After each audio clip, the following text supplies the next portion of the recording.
Yo, here we are. Let's go.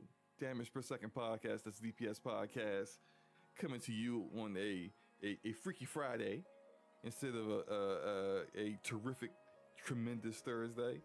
We are back once again. I'm your host, Slow Mo Backslap. Co-host over here is Gaming Forte. Say what's up, Forte.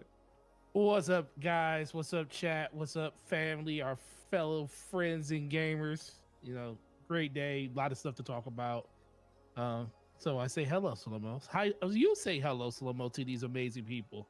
I will. Shout out to Player, who apparently was listening in on Crossfire. That is probably likely still going on right now. Shout out to Booch and Crossfire. I was on there a few moments ago. Please check that out if you haven't after the show. I appreciate that. I'm sure Mooch will appreciate that as well. Rails there 00 in the house. Grumpy Shaman. Spider 13. How do I say that? Is that Chisel of 420. I appreciate you, man. Hey, look, hey, go ahead and I appreciate the support. Check out the replay later on if you have the time. We just glad to have you. And Arcade in the house. What's up, man? Oh man, yeah. Hold on. Lady Foxfire is in the house. What's up, Lady Foxfire? What's up, Foxy? All right, let's get into it. We apologize for not being able to do our usual time on Thursday nights. Forte had to do a midnight launch at GameStop for Super Mario Wonder and Spider-Man 2. How did that go, man? Man, I ain't get home to 1:30 in the morning. That's how it went. We had like about 72 people there. It went well though. Had a lot of fun. It was predominantly Spider-Man people there yesterday. Of course, because I think, Nintendo folks say I'm not hanging out at the wee hours in the morning with crazy folks. So I'm just gonna go pick my game up in the morning. So last night, I think I only had like 15 people pick up Mario of the 70. Some people had both games, but then this morning, speaking of which, I actually came home, and you know how you are when you first get home, you really just can't fall asleep. Yeah. So I literally laid in my bed. It had my Switch, and I was playing like Mario Wonder while I was like laying in bed, and then I finally fell asleep probably like 45 minutes later. So and then I had to wake up this morning and go to work this morning and do it all over again. And oh boy, was it crazy for the first 3 hours of the day. Pretty crazy. But no, it was a good day though. It was probably for the best we didn't do the show last night, because I would have been doing a show even though I hadn't had sleep since Tuesday. So yeah. It wasn't. Work has been kicking my behind. I've been working, doing troubleshooting network stuff late at night, which usually isn't what I have to do, but sometimes it is what it is. And yeah, I probably would have been falling asleep on the show, like live on the show, which probably would have been actually pretty funny. But all that said, I'm much more well rested, and now we're doing more than just saying, hey, Spider-Man launches tomorrow. We're actually talking about our actual impressions of Spider-Man, which of course is going to be later on tonight. So Forte, man, let us know what you've been playing, man. What you been up to? What games have you not been playing? Haven't been playing Halo. Haven't played that in like 2 weeks. Been playing whatever. Been playing Destiny raids and that with the homie Taz with the fire team. Been playing Battlefield 2042. Play some Call of Duty Modern Warfare 2. Wait, you played Call of Duty? Modern Warfare 2. I told you I was going through the campaign. Oh, I thought you meant the multiplayer. No, why? Because the multiplayer. Gouge my eyes out for what? What? You know what? We're going. That's a topic later for tonight. I don't know if you saw the poll results, sir. because we can definitely go over it. I hope you read those. I hope you read the comment section of those poll results too. I'm gonna read the comments from the loud minority, but no, from the loud minority. Oh, okay, that's clearly what they are because the poll didn't agree with them. But well, no, that's because it was going to be skewed regardless. But go ahead. To give y'all some context. Me and Forte got into a loud shouting match earlier today, which I probably think, well, okay, so what's so important about this? Because this happens all the time. But no, we were discussing what games have the best gunplay, and I said, you know what, I'm gonna run a poll. And he was like, "You run that." See, I said run a poll. I said run a poll. You said I will. It doesn't matter who said it. I ran the poll, and the results are what they are. We're going to discuss that later because I had those poll results, and it just proves some things that I was saying. Anyway, the gameplay you see on the screen right now is Trey Payne 2, which is I think it just came out on consoles, but this is PC. This came out on PC a little while ago. The controls of this game were abysmal when it first came out. They still look bad. Yeah, it feels better. But at launch it was pretty abysmal. You look like you fighting the controller instead of playing with it. Pause. It's it's better. It's better. It's got its moments. You know, shoot, this might be better to some games we're talking about later. Anyway, but it's a pretty fun game. I like it. You know, low budget thing, but it's you know, it's I heard some people say on console it's not that bad. So you know, give it a shot if you want to play a first person shooter that you know it's a little on the indie side, but it's pretty good. I have got some time. This week has been a week of me playing Spider-Man. Like I have spiders coming out my ears. I got spider on the brain. I beat Spider-Man Remastered on Tuesday. Yeah. And I beat Miles Morales last night. Wait, let me correct that. I beat Spider-Man Remastered Monday. And then I beat the DLC, the 4 DLCs on Tuesday. And then I beat Miles on Thursday. So I have a question. Does beating a game on a different platform count as you actually beating the game a second time? I mean, you could like to count it towards your game. The count it towards your game. Oh, you do? I say so. Because look. Oh no, I'm just asking. I don't know. Yeah, I mean, like I know there's some people that'll be like, oh, it shouldn't count as a full game, but I think that's just more people.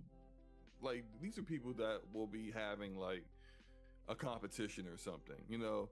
And I'm not competing with nobody, but like it takes you just because I beat the game on PlayStation. Why does it matter that I spent an equal amount of time beating the game on PC? I still put that time in. I still beat who I had to beat, accomplish what I had to accomplish. You know, like especially when it comes to like some games, certain games. Like for example, like. If I beat Sekiro, which is not an easy game whatsoever, but if I beat Sekiro on PlayStation, you damn well I'm gonna get credit for beating it on PC. I'm getting credit for that. That's not easy, you know. So it's just I get it. It's oh, go ahead. You about to say something? No, I said I get it. I was just wondering because I saw your GameSpeak 2023 list and I was like, he beat these games already. But I said, I mean, I don't have a problem with you counting them. I just know a lot of people was kind of thinking like, if you already beat a game, how are you counting it again? Well, but I agree, 100%. Like, so this is what I won't do. If it's in the same calendar year, I'm not counting me beating it again because technically I've beaten Remnant 2 3 times. And so have you, and so has Luca, because we played through each other's games together, and we beat the game 3 separate times. But I only counted on the list one time because but now you know it's the same year. Now, if I decided next year to reinstall Remnant and run through Remnant again, now I'm counting it again. It's a different year. You see what I mean? Yeah, I got you. Yeah. We're gonna run it again when the new DLC comes out. We're gonna probably want to do it with different characters. Is there certain did they confirm that? No, they haven't yet, but I'm just assuming that if that's the case, it's probably going to be what we'll do. Cool. Never know, though. Well, I'm down for the. I'm down for. I mean, I don't think we have to rerun it, but the DLC is. Well, if it's anything like the DLC that was in Remnant 1, it's going to be a lot of content, and it's going to be hard. So, I mean, to just avoid having to spend another 11 to 12 hours of just gearing up again. Plus, we'll be severely under leveled this time because we're not running it 3 separate times. Right. Well, then again, we might do it 3 separate times just so we all have our own game. We might do that again. You mean for the actually we will do that again for the DLC. Yeah. We will do that again. Yeah, you're right. Absolutely. But yeah, no. That's been my week of gaming. You ready to get into these topics? By the way, did you see the slaughter I did in this gameplay with Trayvon? I'm saying that's the benefit to this game is that it's the bullet slowdown and the gore. Like the shotgunning these random poor unfortunate souls is a lot of fun. Poor unfortunate souls. Let's get into it. First topic of the night, and I wanted to get to this because we had the show last Thursday, and then the very next morning, Microsoft. Mm-hmm. Closed the deal and officially acquired Activision Blizzard King. So I was like, we have talked about this, you and I, multiple times. I know a lot of other people have discussed this, and it's almost become old news at this point, but it's not old news to us on the podcast. So that's the reason why I got it as the first topic. We can just briefly discuss our kind of final thoughts on this acquisition, put it to bed, and just move on. So Forte, my question to you is, what are your, outside of your fatigue with the topic period, right?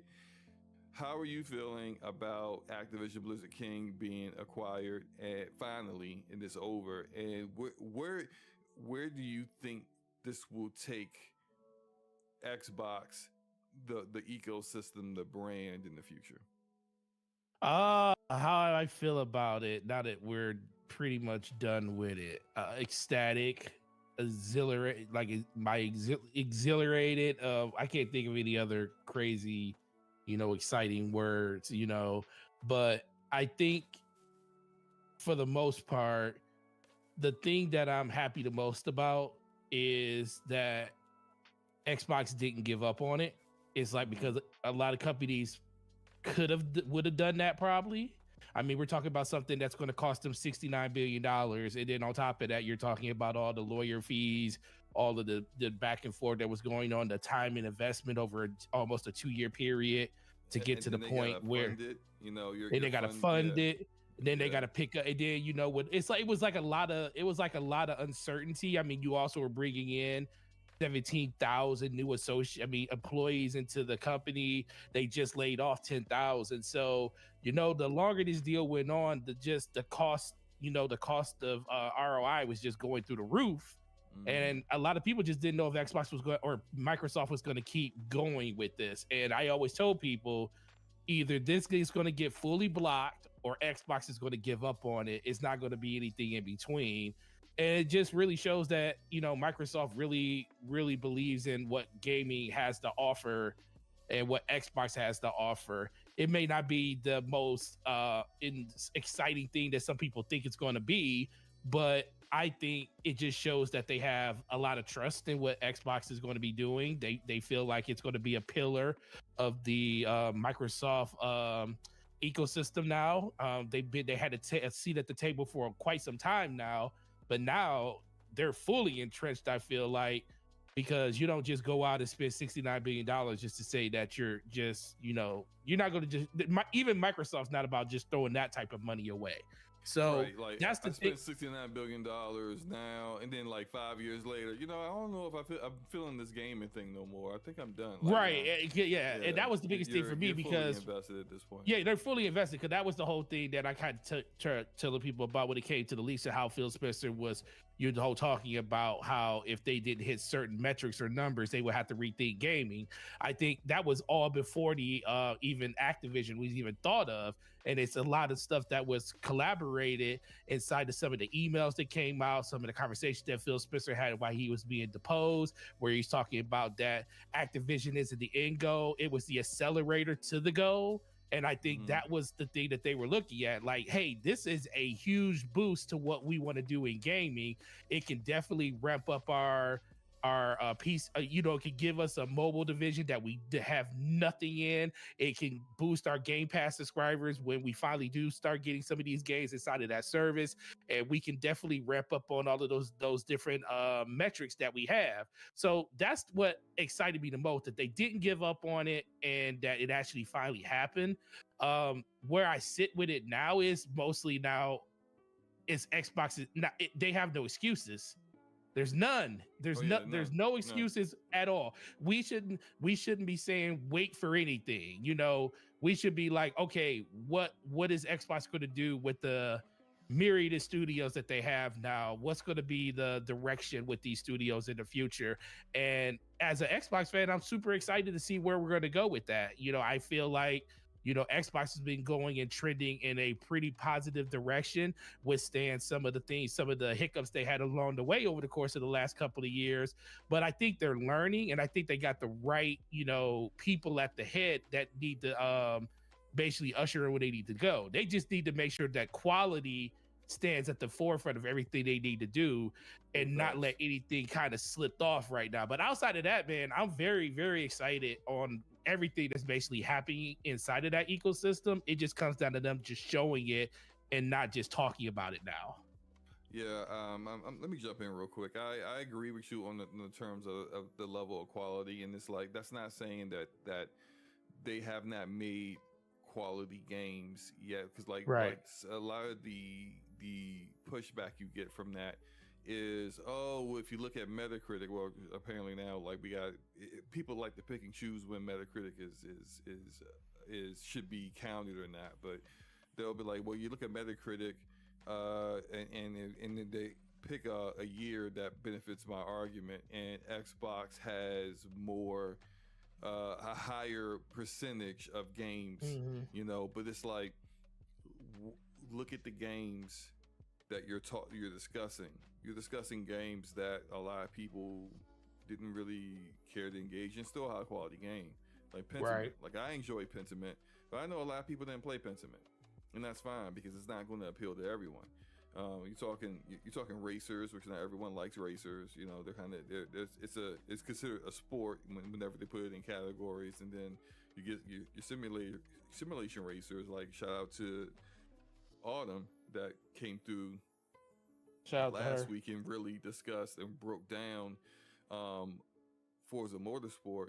But not everybody's like Autumn, where Autumn loves racers and shooters.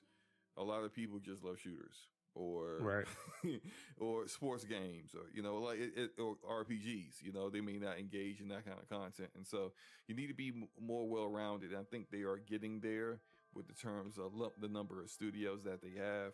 Quality has to be at the forefront, because I think the only way to really have them accomplish their goals when it comes to Game Pass, when it comes to the number of subscribers they want to have and how big the ecosystem they want it to grow to, it's got to be about quality games. It's not necessarily going to be whether you made something exclusive or not. Like, I mean, well, let me backtrack. You need those games to be exclusive, because if not, then no one's going to engage on your platform. But it's the having exclusive content. If the content isn't any good, doesn't matter. Like it's like, hey, we got a bunch of mid exclusive games. Well, congratulations, no one cares. No one's going to engage in that. But if you got games that are, I think what they need is a game that is a can't miss. Everyone's got to play this kind of game. And I think Nintendo and PlayStation will deliver on those kind of games, and everyone generally will jump in and say, "Oh, I got to get that." And on an exclusive level, Xbox hasn't had that yet for a while. They used to have for a while. When it comes to Halo and Gears, it used to be, no, you have to play this. Like, it doesn't matter if you're not really into this genre, you need to pick this up. Where the casual audience really gets tuned in and they hear about it. That's what you need. And I'm not saying that's not going to happen or anything. I'm saying that that's what I'm hoping their goals are to focus on. And with Game Pass, of course, you're going to get, you just can't rely on like third party games alone to really grow the service. It's got to be that first party. The third party publishers are going to put in games like Rainbow Six Extraction, like Exo Primal, like games that they're working on that are like AAA projects, but they don't really believe in them like that. And then when you see the games that you like, all right, for good reason, they don't believe in them, so they put them in the service to see, maybe that they'll cultivate an audience that's outside of our traditional pricing model. You can't rely on them. You gotta rely on your own content, which is why they're acquiring so many studios, so that what happened last year never happens again. Like what happened last year was we got one game and it was a AA game. One game from first party proper and another AA game that was second party. What you want is a consistent amount of quality titles coming out that are first party, which is where you should be getting the best value from. And hopefully that starts next year. And if it does, awesome, but that's Microsoft. Glad they and ABK, glad this thing is over. and of course it's going to be the next thing is everyone's all like, well, who are they getting next? And I really want to keep putting the bug in people's ears that maybe they don't acquire another big publisher next.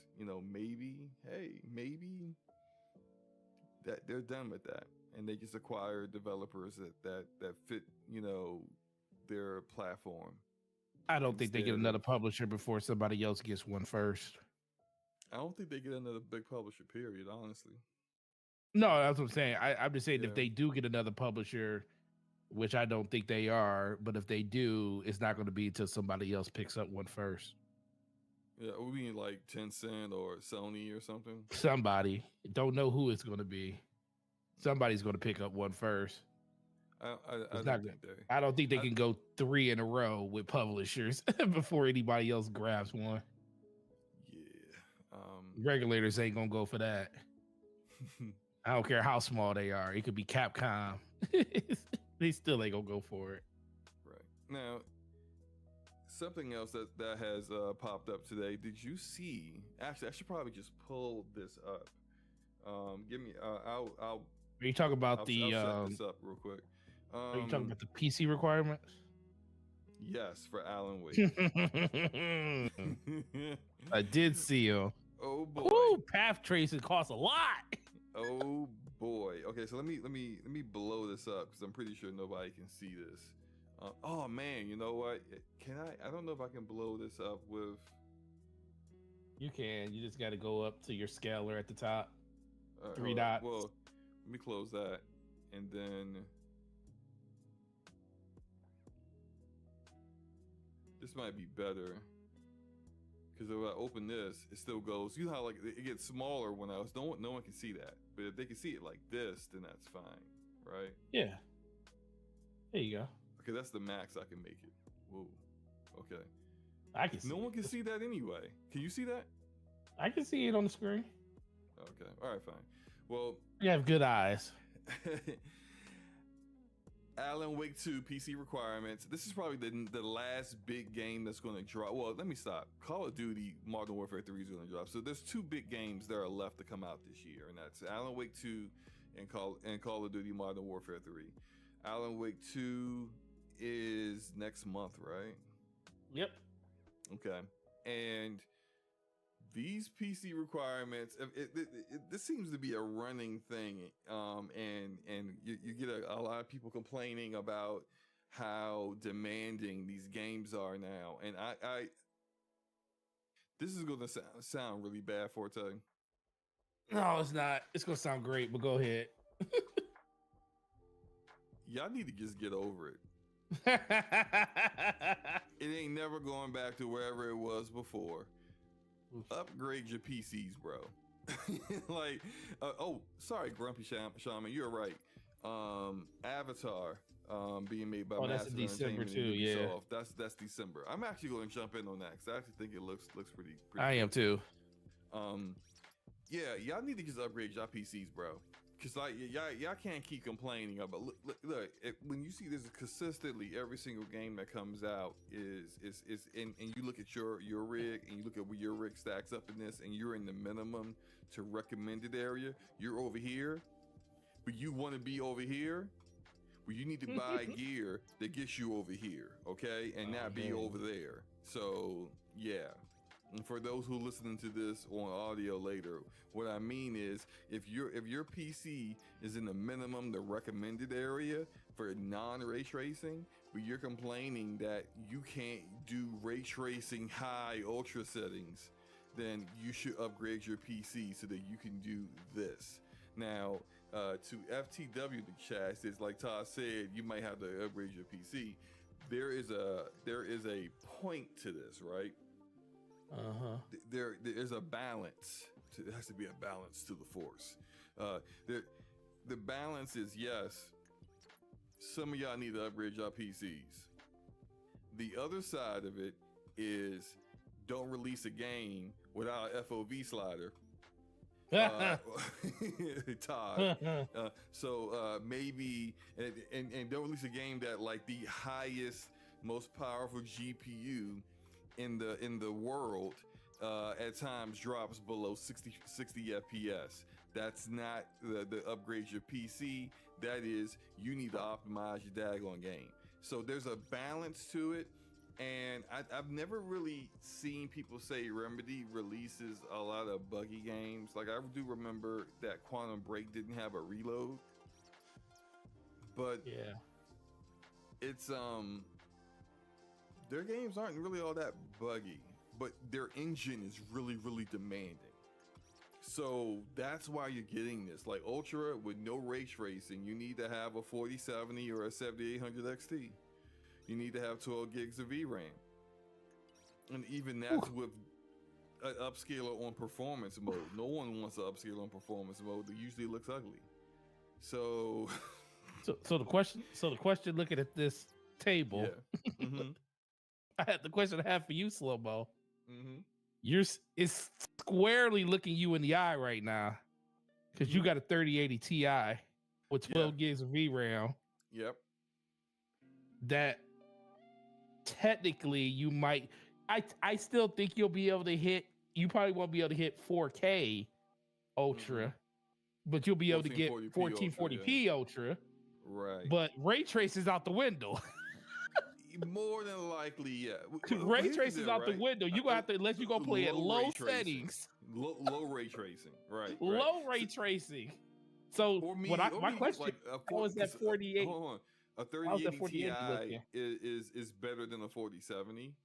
You just don't have frame generation. You don't have. You don't have frame that. Generation is better than the 47. So I could probably do medium ray tracing, but where it really comes down to what I'll choose to do, and I always say this. I can't stand when games release on PC and they don't have the option to choose your monitor, because I have a 1440p monitor and I have a 4K monitor. I'll play in 4K if I have the option to, and my rig can run it at 4K. Typically, the 3080 that's a toss up the 3080 Ti. If I can't keep it maintained at 60 FPS, I go back to 1440p. So my choice of playing with ray tracing medium, playing at 4K ultra with no ray tracing is, can I switch the monitor in game? If I can't, I'm definitely gonna go 1440p and ultra settings, medium ray tracing. That's the route I'm gonna go. Depending on how long I play this game, I might stream this, because I'm telling you, I might not finish this game, because I don't like survival horror. I know you don't. But the question is, what's the first? Is the first way you gonna play this game gonna be on GeForce Now, on the 4080, so you can experience high-end path tracing? But look, that's gonna be because that's 2160 on GeForce Now. I don't know how to do that, but like maybe I need to figure that out. But I'm definitely gonna play it on GeForce Now. The thing is that it probably won't show up. See, another problem I have with GeForce Now is games don't show up immediately when they launch. Right. There's no rhyme or reason to it. Sometimes it may take a day or 2, 3 days. Other times it may take up to 2 weeks for a game to show up. So it just depends on whenever Alan Wake shows up. But typically when it does show up, I do test it out with the GeForce Now Ultimate experience, and it's for the most part. I'm not trying to brag. My PC's better than the PC they had to use in the cloud, except for the 4080. Well, that 4080 is the monster that eats other things for breakfast. Right. So the difference between the 4080 and my 3080 Ti is pretty significant, but massive. I have a better CPU than they typically give you, in that I have more. Does it actually list the other components? They don't, but I can tell based upon like when I play certain games and how quickly like the SSD, the CPU, when the way things load, I can tell. And then like when I play certain games that actually will give you a grade on your CPU performance, the way like Immortals of Aveum does, it's lower than where it is on my PC. So my PC's better than what they give you in the cloud, except for the GPU, which is the reason why I will jump in there. So 4080 is nice. So the question really is going to come down, and I think my ultimate question for you, especially since you have these moments of lapses where you feel like you have to upgrade your PC. When is it going to become too unbearable and you're going to call me and be like, talk me off the ledge again? Because like you said, Black Friday? Because we're getting, that's what I'm saying, because we're getting to that point. Like you just said it. You said it yourself. You was like, if you want to run, high settings, ray tracing with pathfinding at 4K, 60 frames per second. I mean, the only graphics card out there that's got 16 gigs of VRAM is 4080. Or 4090, of course. That's got 24 gigs of VRAM. That's called future-proofing yourself right there. But yeah, so when and the other thing I find real interesting about this, because normally games scale the size of the install based on the texture packs that are available for the game, depending on what settings you're going to play at. This is 90 gigs across the board. So they're basically saying you're downloading the full game no matter what. It just comes down to what your PC can handle. Yeah. You're not downloading a skimp version of the game. You're getting, and I'm surprised it's only 90 gigs, but the fact that it's got path tracing in it, I already see a future in slow-mo's, a time in slow-mo's future where he's going to be looking at bestbuy.com and he going to see some Black Friday deals. He going to be like, yeah, that 4080 is on sale for $1,000. Look, man, that $1,000. If it has to drop below 1,000. Well, $999. No, that's not enough. Man, I need like $950. $950. I'll jump at $950. I'll maybe jump with a 40. maybe the PNY version will drop to $950. Ew, I don't want that. You gonna buy the PNY version? No, I'm not. Look, you gonna buy the Zotex version? I heard PNY and Zotex are very nice brands. They are. They're also the cheapest ones you're gonna get too. They are not for me. I am Oh, not buying the it's got to Walmart be version of a 4080. I refuse. I'm look. This Would is you buy an MSI one? No, heck no. I've had an MSI GPU before. That's No, even worse. they're terrible. Like MSI. I Look, know the MSI MSI ones are bad. I can't buy motherboards great. MSIs. I love MSI Afterburner. Their other products are fine. Their GPUs, nah, I'm good. So basically, Gigabit and Asus is all your or Founders editions are the only ones you're going with. Those are the only three I rock with. It used to be EVGA till I die. But but they don't make cars no more. Yes, they don't make them no more. I mean, I got a Gigabit 3070 Ti, so I love Gigabit. Yeah. Gigabit is nice. Yeah. Look, man. So you're definitely, you said you're getting this right. Where do you see yourself playing that? Just in the recommended? Yeah, because I'm not about to upgrade my PC right now. I'll be sitting right here looking at this thing like, well, Path Trace is not in my future. It's not. It's really not. I get it. Listen, maybe low settings. I can get it. And maybe if I go to 1440p 30, I can get it. But I got a question for you. Because this is probably gonna come down to if I ever beat this game or not, right? This game gives me a lot of Resident Evil vibes. I'm not really big on Resident Evil, but the one Resident Evil game I really enjoyed was Resident Evil 3 Remake, and it wasn't just because I like Jill. I do like Jill, and visually it looked amazing, right? But I thought you were gonna say Jill looked amazing. Well, she did. She looked great. Okay. And it played great too. It played great on PC. Yeah, it did. I loved it because they gave me so much ammo, man. That game did. I remember you said you was playing. You was like, man, this game was fun because it was just ammo everywhere. It's just like, people. It's not as scary when you got a bunch of ammo. Exactly. So if you look at this footage, right?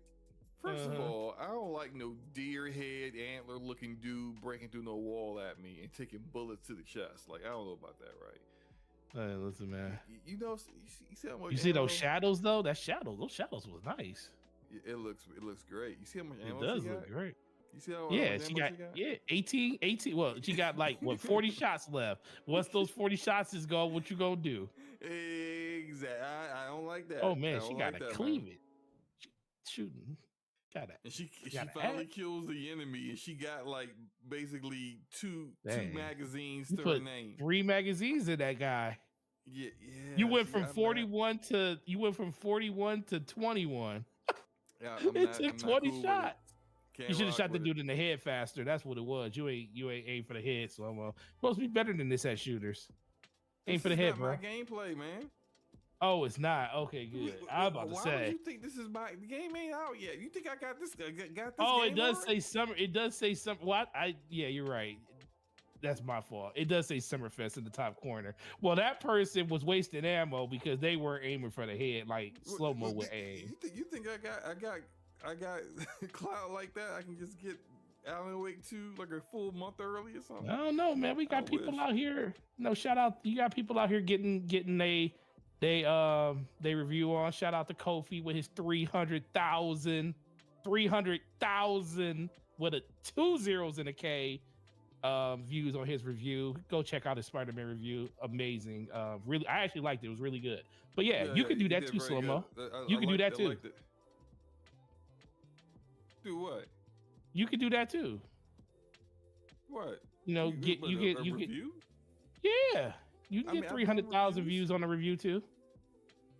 I mean, your Elden Ring one did really good. What did your Elden Ring do? Like 440,000 something? No, 4,000. Oh, 4,000. Oh, sorry. 4. Slow-mo's like, no, take a 0 away. Yeah, and I dropped that like 3 weeks after the game came out because I had the thoroughly. Did you imagine if you would have dropped it on day one? Exactly, but I don't get games. I don't get review copies of games like that. We gonna move on. Look.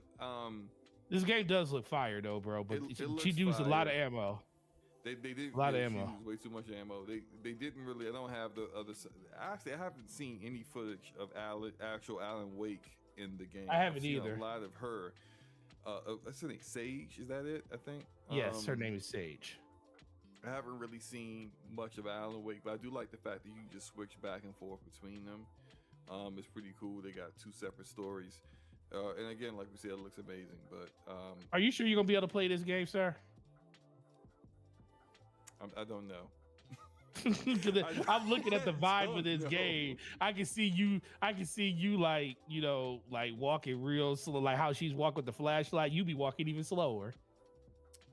Yeah, look, Saga. That's it, Saga. I knew it began with an S. I guess, yeah, Saga. That's her name. Her name is Saga. Yeah, like CAGA. I mean SAGA. Yeah. Oh, okay. Hey, wow.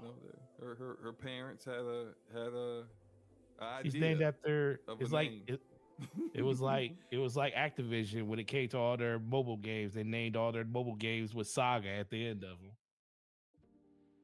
Yeah. I might live stream it. Did somebody pay for you to play this, or are you just doing it off the kindness of your heart? I just want to play it. Oh, okay. Well, shout out to you. Look, I respect you for that. Because I know you don't like, because I thought somebody probably paid the $50 to have you pay this. But no, if you're doing it out the kindness of your heart because you want to play it, that's salute to you, bro. Because that means you're growing up as a gamer. And I'm proud of you. Excuse me? You heard me. That means you growing up as a gamer. Oh, my. We're going to move on. Because listen, you can't even deny that you even say you are a scaredy cat, scared of these type of games. I never said that. I said I don't like these kind of games. Y'all drew. Why wouldn't you be able to play it then, Slobo? What's the reason you wouldn't be able to play it? Why? I don't like.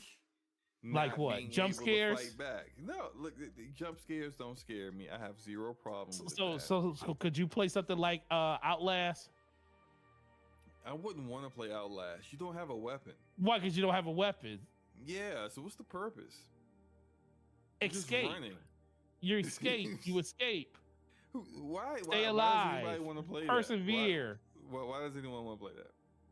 A lot of people. It was a really good game. Look, we're gonna move on. All right.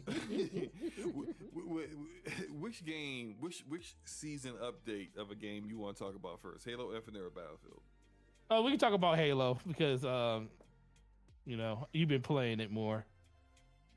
Okay. I played a little bit. We can play more, talk more. Do we only have to pick? We could just go ahead. You played since Tuesday? Yeah, a little bit. I played a little bit. I never said I didn't play. I just didn't play with you. You said why?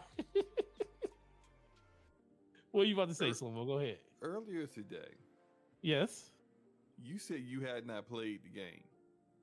No, I have played the game. I haven't played the game like recently. Like Wednesday came out Tuesday. Thursday. I played on Wednesday. I played on Thursday or Tuesday.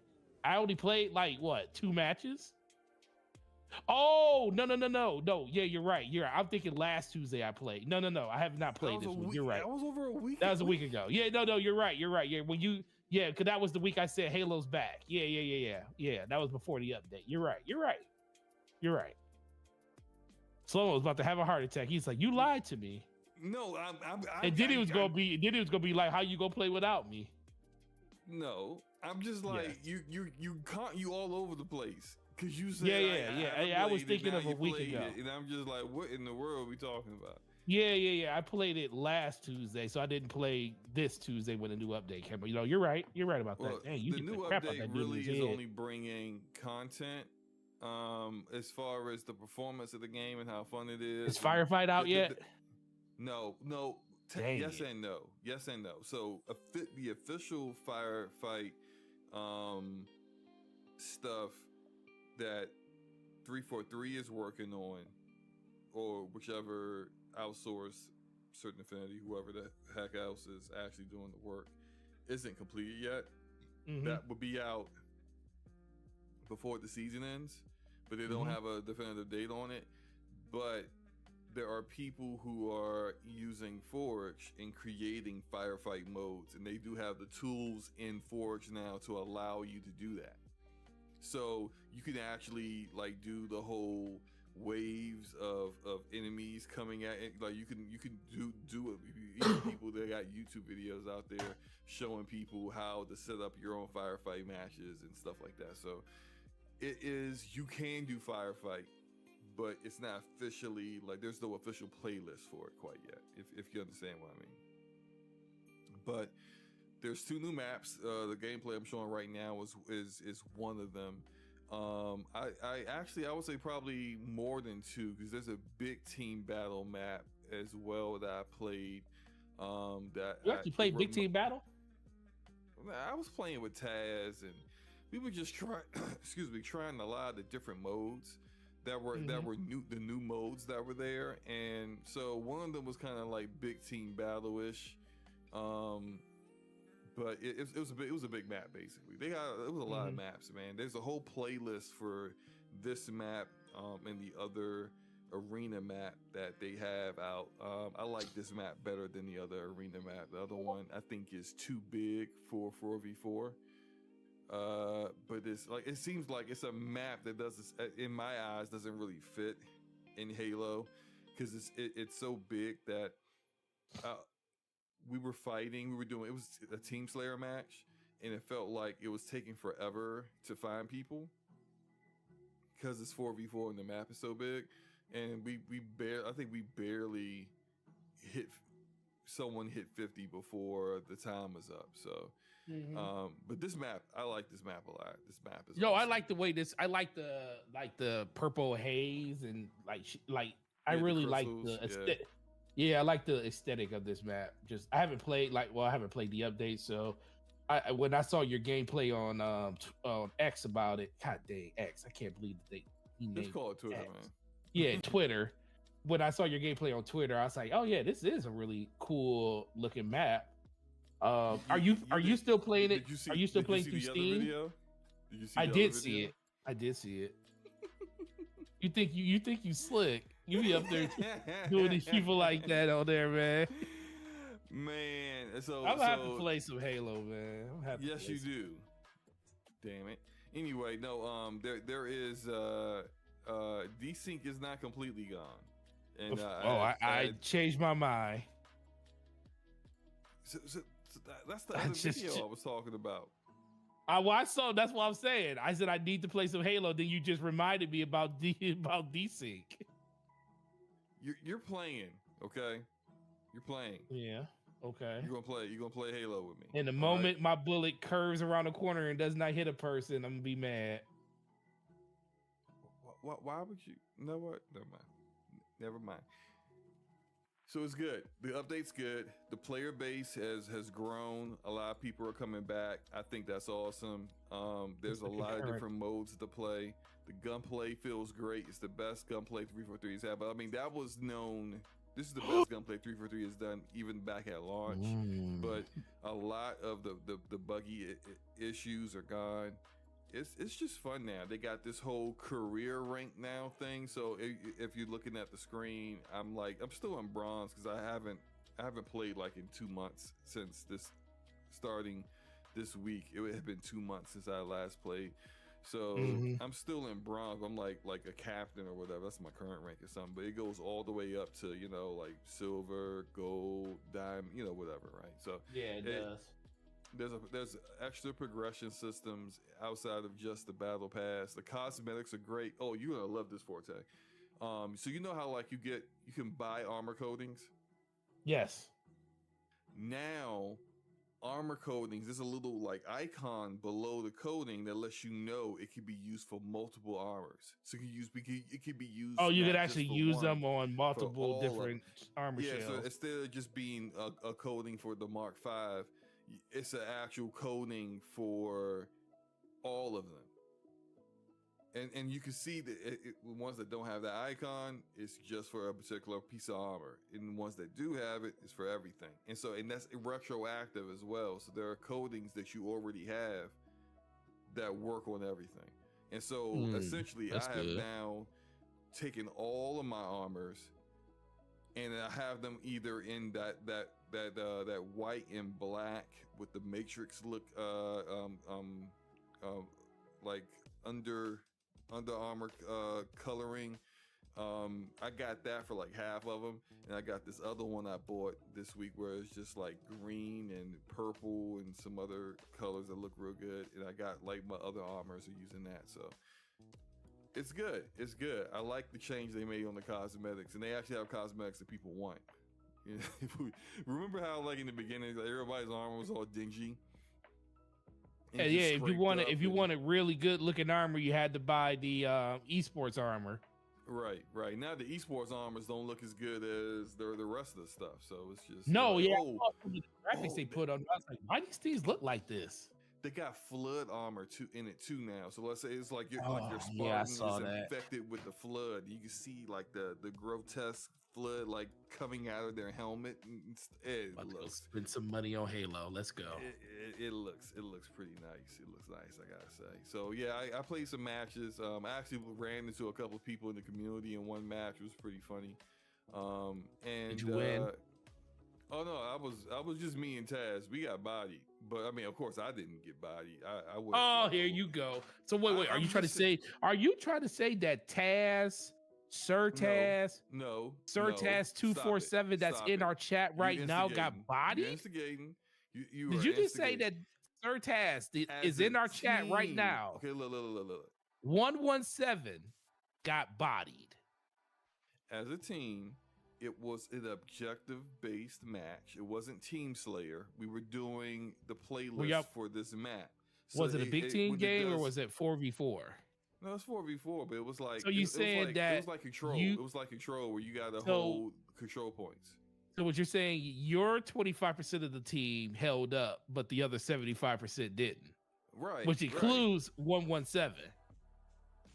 No. Why are you?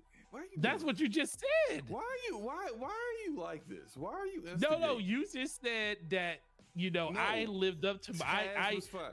I just said. Did you hear what I just said? This is exactly what you said. You said, "Oh, so you got body," and I said, "No." No, and did I just literally just? No, did I literally just said? So you're saying I went like 11-7. Like it was.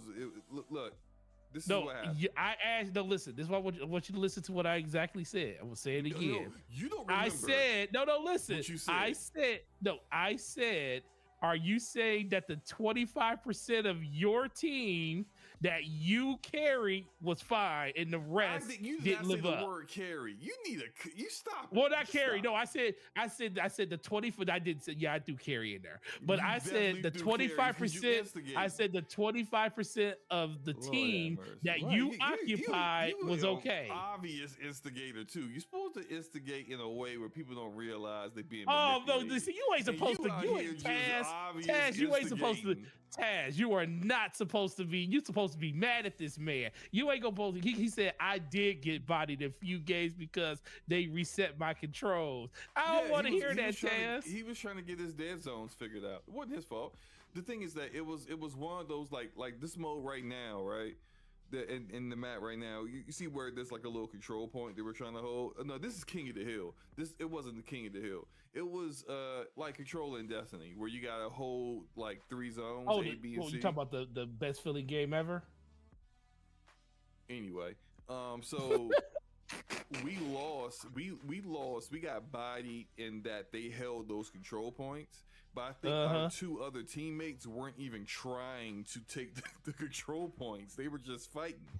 So Taz was actually working with you. Now you're saying Taz was working with you? Yes, he was trying to take okay, good. Points. I just want you to make sure that you acknowledge that man's greatness. Our 2 randoms were just shooting and dying. Shout out to Infinite Umbra and I think Yusuf Vinny. Those are the 2 guys that I recognize. I think they had one other guy with them. I can't remember his name. But, so when y'all want to go in there so we could just avenge all that crap that just happened? When you want to go in there? Now you want to play? Yeah, because I can't be having my boys getting screw that, man. We gotta go. We gotta go in there and just let people know. I didn't get by. What are you talking? I had to pop. I can't allow Taz to get bodied either. My KD was 1.5 something. I was fine. Nah, man, you supposed to be at a 2. Good match. They did some playful ribbing. I was like, GG's. They said GG's. You know, Halo's back. We love it. That was about it. Okay. I'm coming in there, man, when you ready. Who's Audrey? Is Audrey the person that let y'all down in this game? This is the person's name was Audrey. Where'd you get Audrey from? That's one of the people that's on your team. Their name's Audrey. This isn't the match, man. This is not. I'm just no. Did y'all win this match? Yes. Oh, you know what? You would have won this match because if you lost, you definitely wouldn't be recording it. I just thought about that. This definitely would be no gameplay we'd be watching if you lost. Look, shoot, I will have posted losses where I've been like 30 and 2. That's the only way you gonna post a loss like that. I'm definitely got the Kobe mentality. There's no I in team, but there is a me. But there is a me. That's not the point. No, I'm just messing with you, man. The update's great. Play the game. If you like first-person shooters, play the game. And for those who like Halo but they like PvE and they don't want to really engage in the PvP, Firefights coming. Firefight, baby. So like that's the best part of Reach right there. Firefight.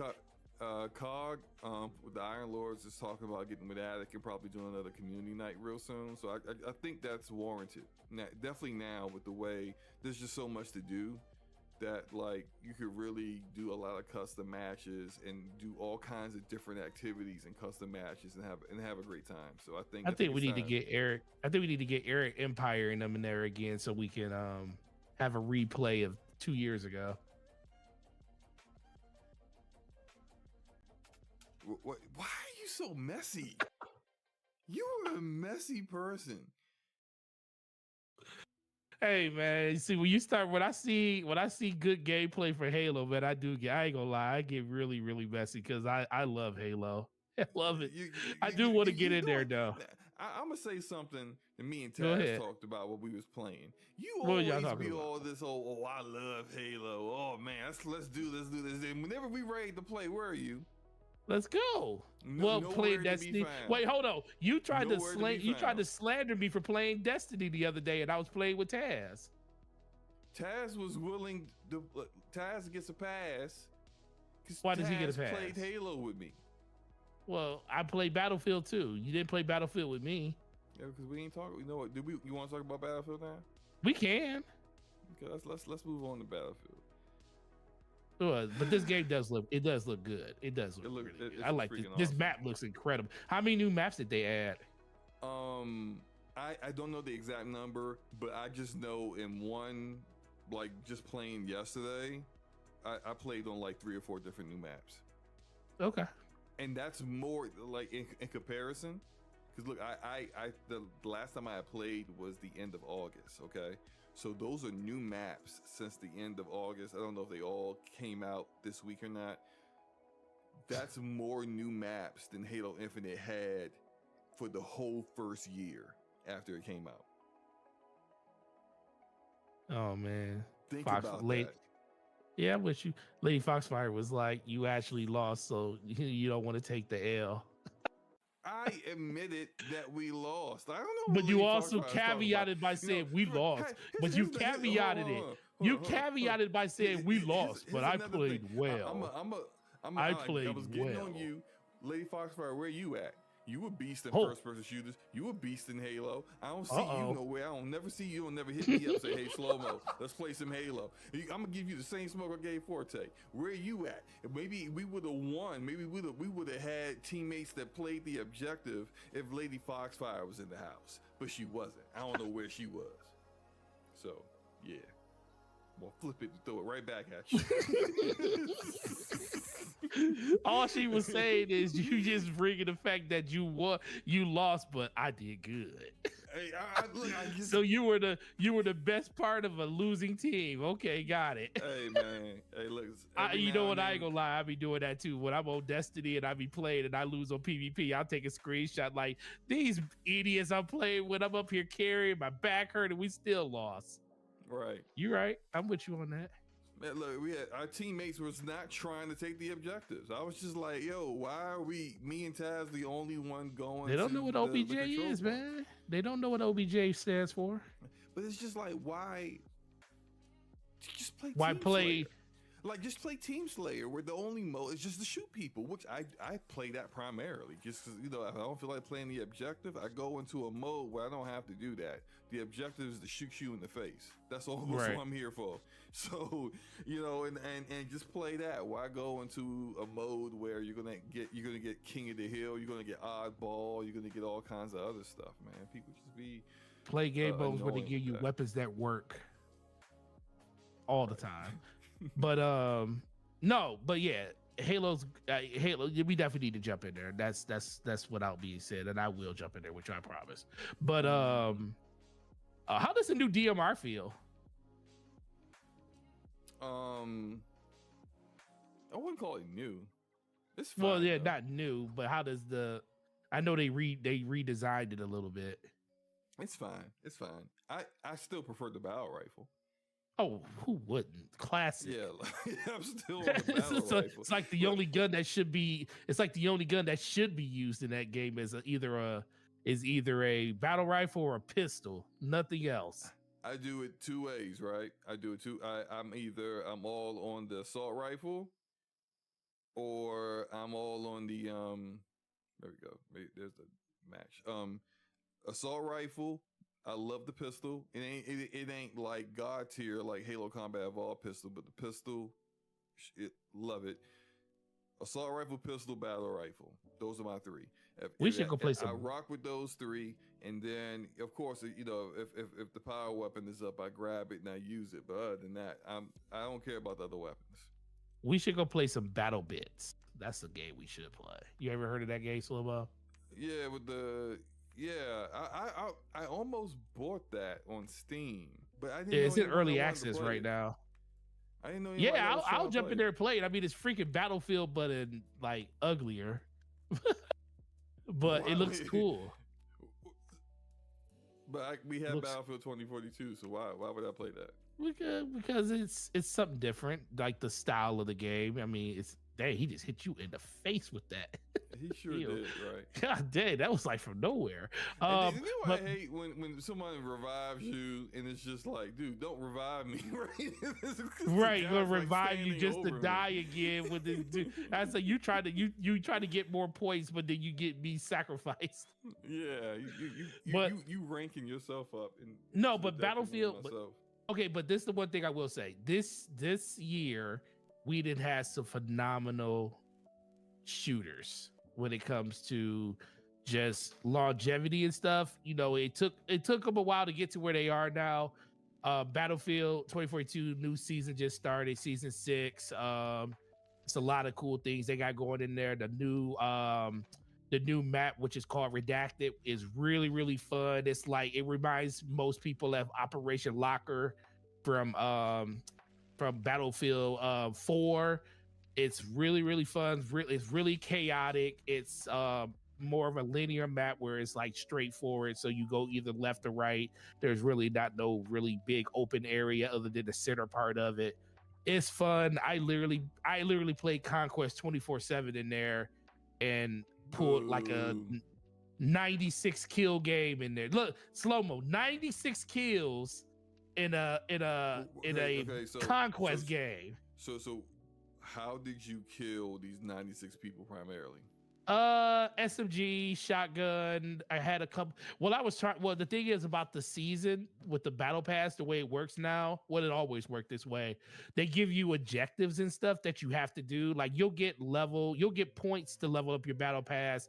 Like every 6,000 XP you get gives you a point in your level. And there's like, I believe 9 dots for each level that you have to complete before you go into the next level. So progression's a lot slower, but there's objectives and missions you can do that give you anywhere from 3 to 5 points. I'm in week 2 now, so every objective I complete gives me 5 points towards each seasonal ranking level for the battle pass.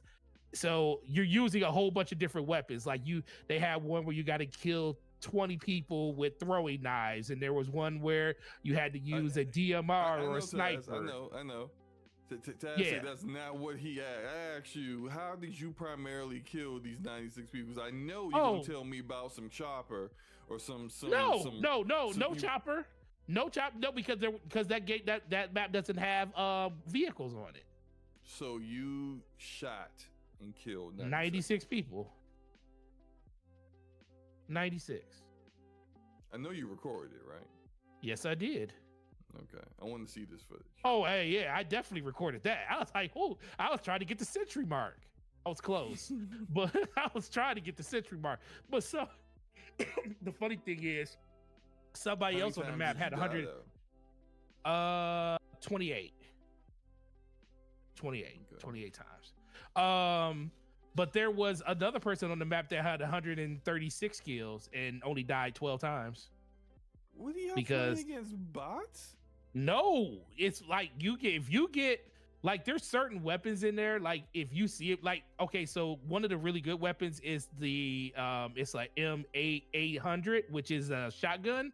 That thing has so much reach on it. It's like you turn a corner, if you see this person, all you got to do is shoot center mask, and that thing is going to drop people like crazy. And if you're just running around the map and people aren't paying attention, you can clean up 20, 30 kills in a row and backtrack people. Then and a lot of people are starting to really learn how to use the specialists. Like there's a couple of specialists where they have. I just learned that this week. Yeah, there's some specialists that hack you and they can see through walls and stuff on you. Like this stuff I didn't even know. I was like, could I just play with the traditional, like the assault or the support? But like one person has the ability to hack you, and then she basically has night vision goggles that she puts on, and she can see through walls and stuff. So she can like literally pinpoint you when you come around a corner and just drop you. It's crazy. And then on that same map, if you unlock certain attachments on your gun and get like, because it's a night map. So if you get infrared scopes on your guns, you can see, I mean, everybody looks the same when it comes to that, even your own people. But the difference is you just shoot anybody that doesn't have an icon above their head because they're not on your team. So you can literally just make people out. So it's real easy to get a bunch of kills on there, but it's also real easy to die a lot on that map too. But that's like one of the funnest maps that they came out with in quite some time, and I've been playing that. And I just like the overall feel of the game. The progression feels pretty good. I still don't think anything replaces traditional Conquest when it comes to like the bigger maps with the things you don't like, helicopters and tanks and stuff. That stuff's really cool. No, it's not garbage. That stuff's cool, but for a person that wants to just get into the fray and play just crazy mayhem and bullets and guns and explosions going on around them and buildings falling around a part of it, but with no artillery on the map like tanks and helicopters, the fact that they got a 24-hour mode of that where it's 24/7 is really cool. And I think that's the one that I would take you into, because I'll take you in there. All you're doing is just gun on gun with everybody, and it's really, really fun, and I really like it. So here's hoping they keep it going. Have to try that next time, because otherwise, we'll try it. It's TDM or it's nothing. It's TDM or bust. Well, for me, you're definitely okay. So with that being said, Slow Mo. Oh yeah, but real quick. Go ahead. Like we were talking about people just really starting to learn the specialists. That's me, because specialists or something. I'm not big into battlefields, but like it was because I was looking at I bought the battle pass, and then you did buy it. I haven't even bought the battle pass yet. And I was just like, well, I bought this. I did that as an incentive for myself to play it more. Since I already spent my money on it. You talking about the recent one that just came out, right? Yeah. So you need to. Yeah, I gotta buy it now because you bought it. I didn't buy it yet. And I was looking at some of the stuff that I unlocked, and I was like, oh, that's a cool looking cosmetic. And I was just like, well, how do I put that on? Because like I'm so used to other shooters where it's like you just choose a skin, like Fortnite. You know, like you choose a skin to play with. But this is different because it's specialist. So like you would have different skins per specialist, but you're not always using a specialist. So they kind of remind me of Road Company. I was like, oh, okay. So then I started looking at the specialists. Then I started looking at their abilities and the skill sets, and I was like, why have I been using Assault all this time? And Assault don't really give you much of anything like other people get. So now I'm starting to run with the Recon dude with the suit, where it's like he's harder to see, and then he also has this sensor that where it's like this red pulse sensor grows. Yep. The closer enemies are, so now I can kind of get a sense of where enemies are if I don't see them, and I think his footsteps are lighter. So it's just like I've been rocking with him, and it's just been like, oh, y'all should have never. And the cool thing is you can put you can use almost any weapons on those. You can put the assault rifles on. You don't have to use a sniper. Right? You can use a like, DMR or an assault rifle. Yeah, the whole you don't class have is about sniper rifles. to run a just sniper. Oh, can you hear me? And that's like Forza, you breaking up, man. Whoa. I like the fact that they let me mute him. Forza, you're breaking up big time. Yeah, I don't know what just happened. I don't know. Yeah, you. I don't know. You Whatever. sounded like I don't know. You sound like a sounded robot. like I was like, what is happening? Was it? It didn't sound like this, did it? No, it was worse than that. It was worse than this? Yes. What about this? That it sounded like that. Yeah. Oh, yeah, okay. Yeah, it's pretty bad. Okay. He said, I never heard anything like that. Yeah. You know what he sound like? You ever watch the Transformers movie? Like the back in the day, Optimus Prime died. The only really good Transformer movie, right? Oh, you talk about You Got the Touch, right? Yes. The cartoon movie, right? Right. Yeah. You know, Optimus Prime, baby. You remember all about? Oh, you talking about? Yeah. I know which one you're talking about. I forget his name, but I know who you're talking about. And he was like, "Oh my God, here we go. That's how you sounded." But it was just King Metrocun said I sound like the robot from Nier Automata. Yeah, I was just like, what is happening, man? But no, I think it's about time. Blur, thank you, Taz. Blur, that's how you sounded like. You sounded like Blur. Oh yeah, that's right. His name was Blur. Yep, his name was Blur. I think it's about time. I think it's about time we did it, man. You ready? You ready to see what the results are of this poll? Oh, well, I already know what the results of the poll is because there's a lot of non-believers out there. But go ahead, show them. Non-believers, huh? Just because they don't agree. Well, hey. Go ahead, put it up. All right, hold on, man. Calm down. Good, put it up there. And when you put it up there, I'm gonna ask Taz. I'm just asking you the question now before it goes up. Taz, of all of these options that popped up on this screen, which one has the best gunplay?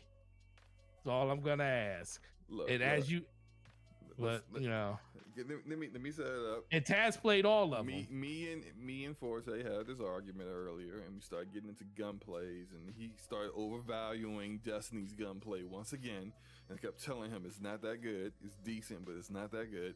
And he's all like, flipping out because he's a Destiny whore, and then so I said, and then he's like, go ahead and run a poll. And I was like, I'll run a poll. And so 1,156 of you voted in this poll. I appreciate you all for voting.